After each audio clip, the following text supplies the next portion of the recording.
Supreme court bar के साबिक सदर एहसन भोन ने हमें ज्वाइन किया है। मरीम नवाज, शुक्रिया, आप इस तफसील से मुतालिक आगाह कर रही थी। एहसन साहब, 2 जज साहिबान ने अपने उहदों से इस्तीफ़ा दे दिया है। 27वीं आईनी तरमीम पर तहफ़्फ़ुज़ात का इजहार किया है। दोनों जजेस ने अपने ख़त में क्या कहेंगे आप इस बारे में?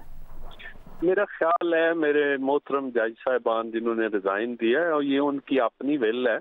अब आईनी तरमीम तो पार्लियामेंट ने दी है और पार्लियामेंट का ही इख्तियार है आर्टिकल 239 के हवाले से। और ये पार्लियामेंट का ये जो बात है ना, फंडामेंटल स्ट्रक्चर को चेंज करना या फलां करना, ये आईन में कहीं नहीं है, ये कायम की गई एक इस्तिलाह है। और मैं समझता हूँ कि अगर जज साहबान ने उन्होंने थोड़ा सा लेट किया, उनको चाहिए था कि अगर वो वाकई इन अमेंडमेंट्स से नाला थे तो उन्हें 26th अमेंडमेंट जो थी जब आई थी उस वक्त ही रिजाइन कर देना चाहिए था।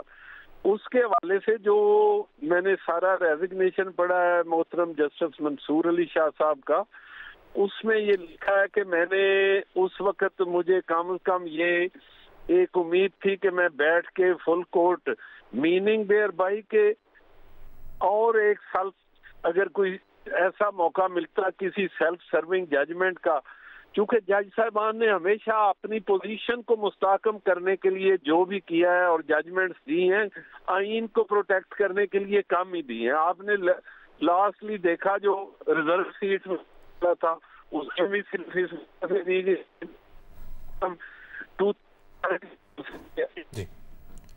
मोहम्मद चौधरी साहब ने जो अदालत बनाई थी तो उन्होंने बाकायदा तौर पे एक शार्ट ऑर्डर के जरिए उस वक्त की पीपल्स पार्टी गवर्नमेंट और सारे अलाइज को मजबूर किया कि उनकी मर्जी के मुताबिक जो वो अमेंडमेंट करें और उनकी मर्जी के मुताबिक जजेस रिक्रूट हो जाएं।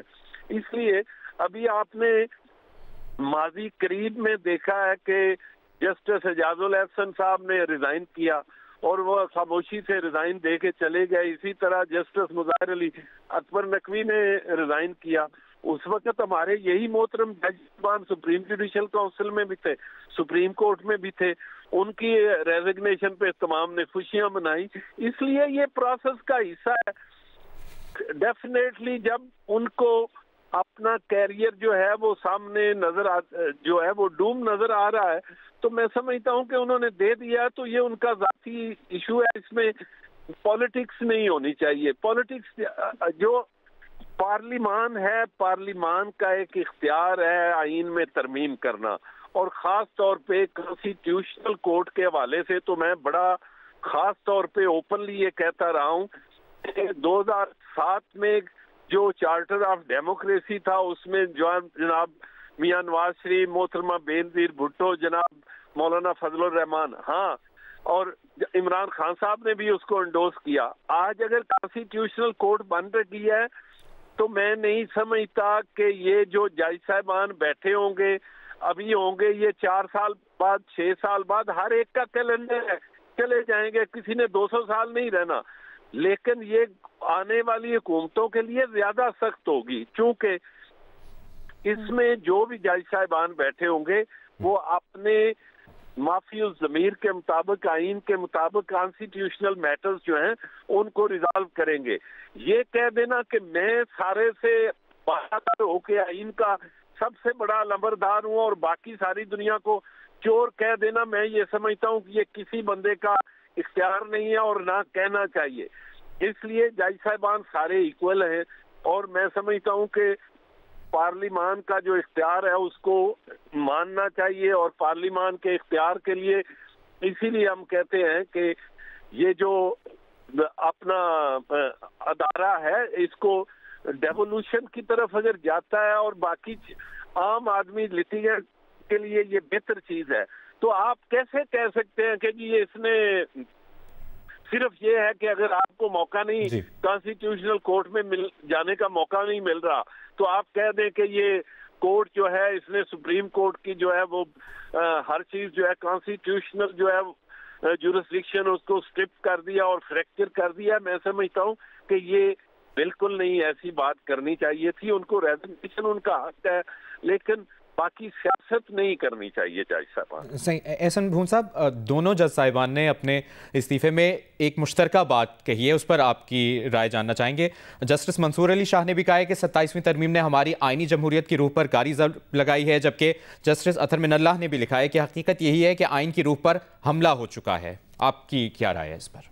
बात ये है, ये हर बंदे की एक अपना व्यू पॉइंट है, ये एक उनका व्यू पॉइंट हो सकता है, लेकिन ये व्यू पॉइंट कम से कम एक्सेप्टेबल नहीं है। इसलिए कि आप कॉन्स्टिट्यूशनल फेडरल कॉन्स्टिट्यूशनल कोर्ट अगर जो आईनी मामलात को सुनेगी और उसके मुताबिक फैसले आइन के मुताबिक देगी, आप समझते हैं कि उसमें अगर इन जज साहिबान को या किसी बंदे की मर्जी के जज साहिबान नहीं जाते तो ये आइन की रूह के खिलाफ है।